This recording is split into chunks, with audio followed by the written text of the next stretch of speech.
Hello friends, അകലെ latest review. എൻ്റെ അമ്മയുടെ അഭ്യാസം കണ്ട് ഞാനങ്ങ് ചിരി അടക്കുമായിരുന്നു. ഇന്നലെ വരെ വല്യമ്മാവനെ ഒതുക്കാൻ വേണ്ടി മന്ത്രവാദിനിയെ കണ്ട എൻ്റെ അമ്മ ഇപ്പോൾ ആരതി ഒഴിയുന്നു. ഒരു വശത്ത് എൻ്റെ അമ്മയ്ക്ക് ചെകുത്താൻ്റെ സേവ, മറുവശത്താണെങ്കിൽ അനുഗ്രഹ പൂജ. എടാ, അവനെ ഞാൻ ആരതി ഒഴിഞ്ഞു വിട്ടതേ അനുഗ്രഹിക്കാനൊന്നും അല്ല, പിന്നെ ഞാൻ അവനെ അനുഗ്രഹം ചൊരിയാൻ പോവല്ലേ. അതൊക്കെ ഈ അംബികാവർമ്മയുടെ വെറും ഒരു അഭ്യാസമല്ലേടാ.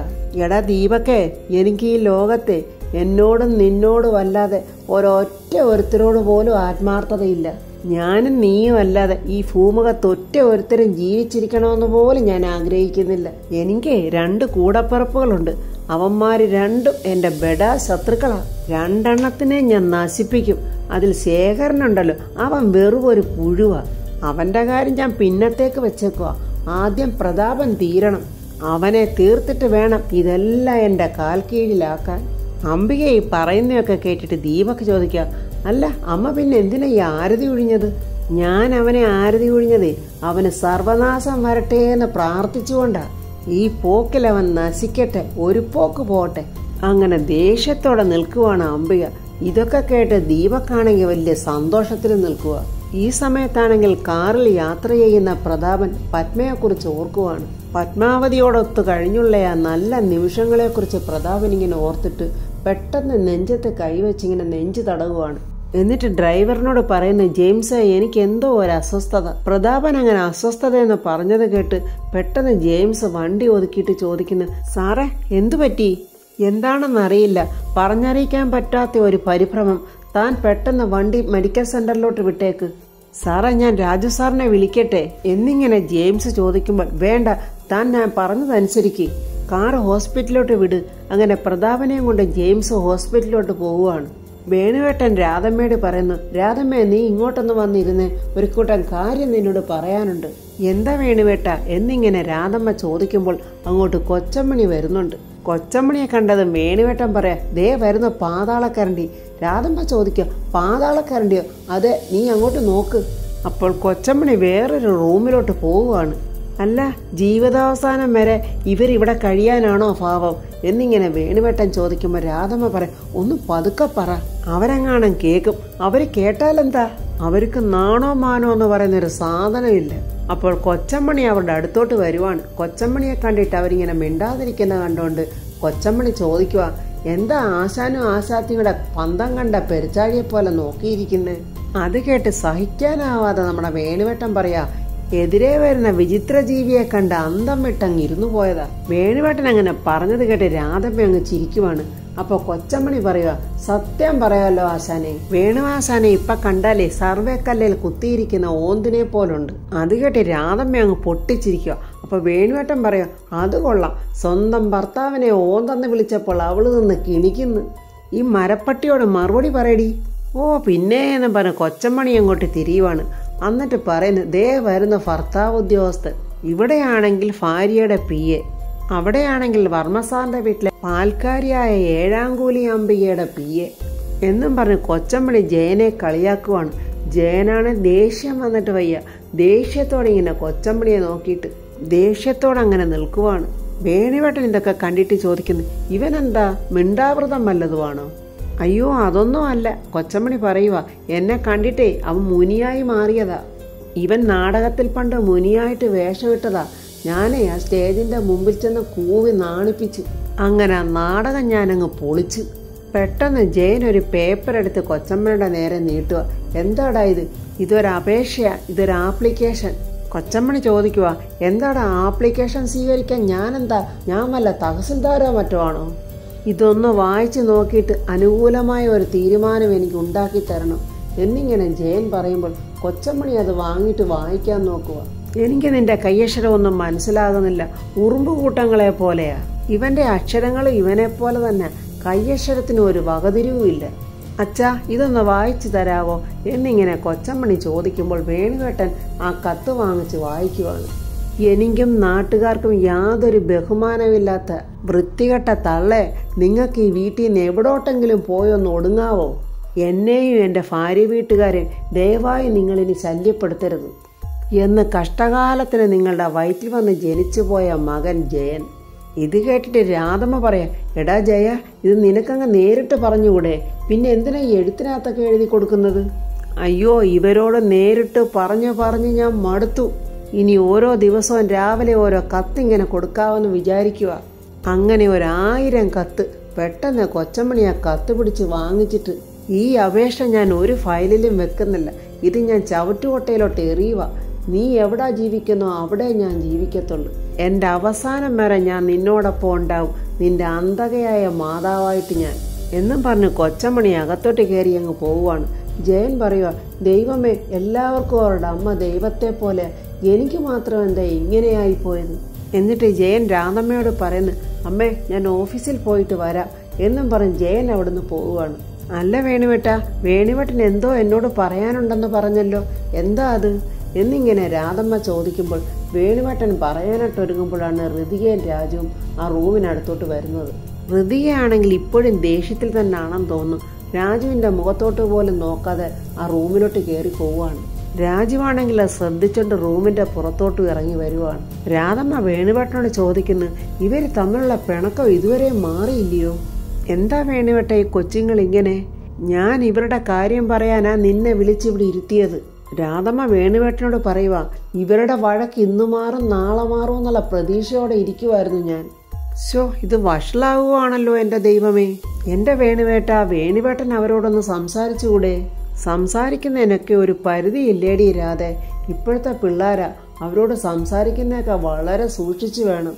അതിന് നമ്മുടെ മോൻ അങ്ങനെയുള്ളവനൊന്നും അല്ലല്ലോ വേണുവേട്ട. നീ പറയുന്നത് ഒരളവ് വരെ അതൊക്കെ ശരിയാ.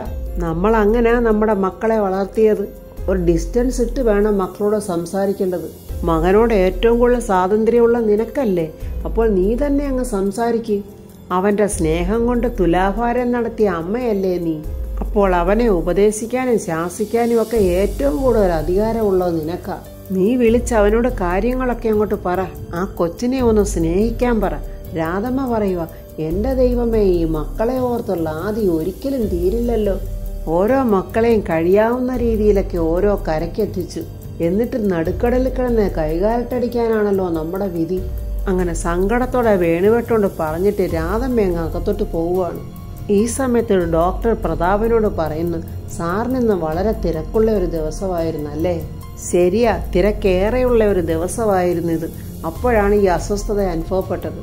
ഡോക്ടർ പ്രതാപനോട് പറയുന്നുണ്ട്, എത്ര തിരക്ക് കൂടിയാലും അവരവരുടെ ശരീരം ശ്രദ്ധിക്കാനുള്ള സമയം കണ്ടെത്തണം. ആരോഗ്യം ഉണ്ടെങ്കിലല്ലേ സാർ എന്തെങ്കിലുമൊക്കെ ചെയ്യാൻ പറ്റൂ. ചെറിയ ലങ്സ് ഇൻഫെക്ഷൻ കാണുന്നുണ്ട്, പേടിക്കാനൊന്നുമില്ല, മരുന്ന് കൊണ്ടങ്ങ് മാറിക്കോളും. ഞാനിത് പറയുന്നത് ഒരുപാട് പുകയും പൊടിയും ഒന്നും ശ്വസിക്കരുത്. അതിനുവേണ്ട മരുന്നുകളൊക്കെ ഞാൻ എഴുതുന്നുണ്ട്. സാർ അതൊക്കെ കൃത്യമായിട്ട് കഴിക്കണം. വിശദമായ ഒരു ചെക്കപ്പ് തന്നെ അങ്ങ് നടത്തിയേക്കാം. സാർ എന്തായാലും ബ്ലഡ് കൊടുത്തിട്ട് വേണം പോകാൻ. ഷുഗറും കൊളസ്ട്രോളും ഒക്കെ ഒന്ന് നോക്കാമല്ലോ. ചെറിയ കാര്യങ്ങളായാലും അത് പരിഹരിച്ചുകൊണ്ട് മുന്നോട്ട് പോയാൽ പേടിക്കേണ്ട കാര്യമില്ലല്ലോ. നിങ്ങളൊക്കെ എത്ര കാലം ജീവിച്ചിരുന്നാലും അതൊക്കെ ഈ നാടിന് തന്നെയല്ലേ പ്രയോജനം. ബ്ലഡ് സാമ്പിൾ എടുത്തിട്ട് ഫാർമസിയിൽ നിന്നും മരുന്ന് വാങ്ങി കൊടുത്തിട്ട് സാറിനെ അയക്കാവൂ എന്നിങ്ങനെ ഡോക്ടർ ഒരു നേഴ്സിനോട് പറയുന്നുണ്ട്. ശരി ഡോക്ടർ എന്നിങ്ങനെ നേഴ്സ് പറയുമ്പോൾ പ്രതാപൻ എഴുന്നേറ്റിട്ട് thank you so much doctor എന്നും പറഞ്ഞ നേഴ്സിനോടൊപ്പം നടന്നു പോവുകയാണ്. അപ്പോൾ ഡോക്ടർ ഫോണിലൂടെ വിളിച്ച് പറയുന്നുണ്ട്, minister Pratap Varma blood sample തരാനായിട്ട് ലാബിലോട്ട് വരുന്നുണ്ട്. ബ്ലഡ് ടെസ്റ്റിന് അയക്കേണ്ടതാണ് ബാംഗ്ലൂരിലേക്ക്. ഈ സമയത്താണെങ്കിൽ രാജു പുറത്തുനിന്നും ചെടികളുടെയൊക്കെ ഭംഗി കാണുവാണ്. ഇത് കണ്ട് ദേഷ്യത്തോടെ രാധമ്മ പിന്നിലോട്ട് വന്ന് എടാ എന്നിങ്ങനെ വിളിക്കുവാണ്. എന്താ അമ്മേ എന്നിങ്ങനെ രാജു ചോദിക്കുമ്പോൾ രാധമ്മ രാജുവിന്റെ കയ്യിൽ പിടിച്ച് വലിച്ചോണ്ട് പറയുക, ഇങ്ങോട്ട് വാടാ. അമ്മ ഇങ്ങനെ കയ്യെ പിടിച്ച് വലിക്കാതെ പറഞ്ഞാൽ ഞാൻ വരുമല്ലോ. നിന്നോട് ഇങ്ങോട്ട് വരാനല്ലേ പറഞ്ഞത്, നടക്കടാ അങ്ങോട്ട്. അങ്ങനെ രാജുവിനെ വിളിച്ചോണ്ട് രാധമ്മ റൂമിലോട്ട് കൊണ്ടുവരുവാണ്. റൂമിൽ വന്നിട്ട് എന്താ അമ്മേ എന്നിങ്ങനെ രാജു ചോദിക്കുമ്പോൾ രാധമ്മ പറയാം, എടാ ഞാൻ നിന്റെ ആരാന്നാ ചോദിച്ചത്. അമ്മയ്ക്കിത് എന്തു പറ്റി? നീ വിചാരിക്കുന്നുണ്ടാവും എനിക്ക് തലയ്ക്ക് സ്ഥിരതയില്ലെന്ന്. അങ്ങനെ ചോദിക്കാനാണ് നിന്റെ ഭാവമെങ്കിൽ അങ്ങനെ അങ്ങോട്ട് ചോദിക്കടാ. എന്നാലേ എനിക്ക് ഒരു കുഴപ്പമില്ല. ഞാൻ ചോദിച്ചതിന് നീ ഉത്തരം പറ. ഞാൻ നിന്റെ ആരാ? രാജു പറയെ, എൻ്റെ അമ്മ മാത്രമല്ല, എൻ്റെ പുന്നാര അമ്മ. എന്നാലേ നിന്റെ ആ പുന്നാര അമ്മ ചോദിക്കുക, എത്ര നാളായടാ നീയും മോളും തമ്മിൽ വഴക്ക് തുടങ്ങിയിട്ട്? അതിപ്പോൾ എന്നിങ്ങനെ രാജു പറയുമ്പോൾ രാധമ്മ പറയും, എടാ എന്റെ മുഖത്തോട്ട് നോക്കടാ, എന്താടാ ബബ്ബബ്ബെ അടിക്കുന്നത്, എന്റെ മുഖത്തോട്ട് നോക്കി ചോദിച്ചതിന് ഉത്തരം പറയടാ. നീയും മോളും കൂടി വഴക്ക് തുടങ്ങിയിട്ട് എത്ര ദിവസമായെന്ന്. അത് എത്ര ദിവസമായെന്ന് ഞാൻ കണക്കൊന്നും എഴുതി വെച്ചിട്ടില്ല. എടാ നിനക്ക് നാണമില്ലേടാ, കല്യാണം കഴിഞ്ഞിട്ട് 4 മാസം പോലും ആയില്ലല്ലോടാ. ഏതാണ്ട് 4-5 മക്കളും പ്രാരാബ്ദവും ദാരിദ്ര്യമൊക്കെയുള്ള ഭാര്യ ഭർത്താക്കന്മാരെ പോലെ വഴക്കിടാൻ. അയ്യോ അമ്മേ, അതിന് എനിക്കൊരു വഴക്കും ഇല്ലമ്മേ. വഴക്കിനി മോൾക്കാണെങ്കിലേ അത് മാറ്റാനുള്ള ഉത്തരവാദിത്വം ആർക്കാ? നിനക്കല്ലേ. പല പ്രാവശ്യം ഞാനും വേണുവേട്ടനും മാറി മാറി പറഞ്ഞു മടുത്തു. അതാ ഇത്ര ദേഷ്യം. ഭാര്യയും ഭർത്താവും ആകുമ്പോൾ ചിലപ്പോൾ പിണക്കമൊക്കെ ഉണ്ടാകും, അത് സ്വാഭാവികമാണ്. ഇതൊക്കെ ആരെങ്കിലും ഒരാൾ വിചാരിച്ചാൽ തീരാവുന്നതേ ഉള്ളൂ. ഒന്ന് ക്ഷമിച്ചാൽ തീരും ഈ പ്രശ്നമൊക്കെ. അപ്പോൾ രാജു പറയാ, ഇത് അങ്ങനെയുള്ള വഴക്കൊന്നും അല്ലമ്മേ. എടാ അതിന് എങ്ങനെയുള്ള വഴക്കോ ആയിക്കോട്ടെ, നീ ഒരാൾ മാത്രം വിചാരിച്ചാൽ മതി ഈ പിണക്കം മാറാൻ. എടാ അതൊരു പാപം കൊച്ചാടാ, ഒരു പാപക്കുഞ്ഞിനെ പോലെ. അതിനങ്ങനെ വലിയ ലോകപരിചയം ഒന്നുമില്ല. അതിന്റെ ലോകമാണെങ്കിൽ പണ്ട് മുതലേ നിന്നെ ചുറ്റിപ്പറ്റിയുള്ളതാ. നീയാണ് ആ കൊച്ചിന്റെ ലോകം. അത് മുൻകൈ എടുത്തിട്ടാണ് നിന്നെ കല്യാണം കഴിച്ചത്. അത്രയ്ക്ക് സ്നേഹമാണ് ആ കൊച്ചിന് നിന്നോട്. അതിനെ കണ്ണീര് കുടിപ്പിക്കല്ലേടാ, നീ എന്റെ പൊന്നു മോനല്ലേടാ. ഇനി ഈ വഴക്ക് നീട്ടിക്കൊണ്ട് പോകരുത്. നിന്റെയും ആ കുഞ്ഞിന്റെ സങ്കടം കാണാൻ വയ്യാത്തതുകൊണ്ടാ. എന്തുണ്ടെങ്കിലും ഇന്ന് തന്നെ മോൻ എല്ലാം പറഞ്ഞു തീർക്കണം. മക്കൾ സന്തോഷത്തോടെ കഴിഞ്ഞാൽ അത്രയും നാളുകൂടി മാതാപിതാക്കളുടെ ആയുസ് നീട്ടിക്കിട്ടുമെന്നാ പറയുന്നത്. ഞങ്ങൾക്ക് നിങ്ങളുടെ സമ്പത്തൊന്നും വേണ്ട, നിങ്ങൾ സന്തോഷത്തോടെ കഴിയുന്നത് കണ്ടാൽ മാത്രം മതി. എൻ്റെ മക്കൾ അമ്മ പറയുന്ന എല്ലാം കേട്ടല്ലോ എന്നിങ്ങനെ രാധമ്മ പറയുമ്പോൾ രാജു പറയുക, കേട്ടമ്മേ, എന്നാൽ അതുപോലെ ചെയ്യണം എന്നിങ്ങനെ രാധമ്മ പറയുന്നുണ്ട്. പക്ഷെ ഇതെല്ലാം കൊച്ചമ്മണി ഫോണിൽ കൂടെ അവിടെ നിന്ന് കേൾക്കുന്നുണ്ട്. രാജുവിന്റെ റൂമിൽ ഒരു ഫോൺ വെച്ചിട്ടുണ്ട് കൊച്ചമ്മണി എന്നിട്ട് മനസ്സിൽ പറയുന്നു, രാധമ്മ പോയി, അവൻ മാത്രമേ ഉള്ളൂ റൂമിലെന്ന് തോന്നുന്നു.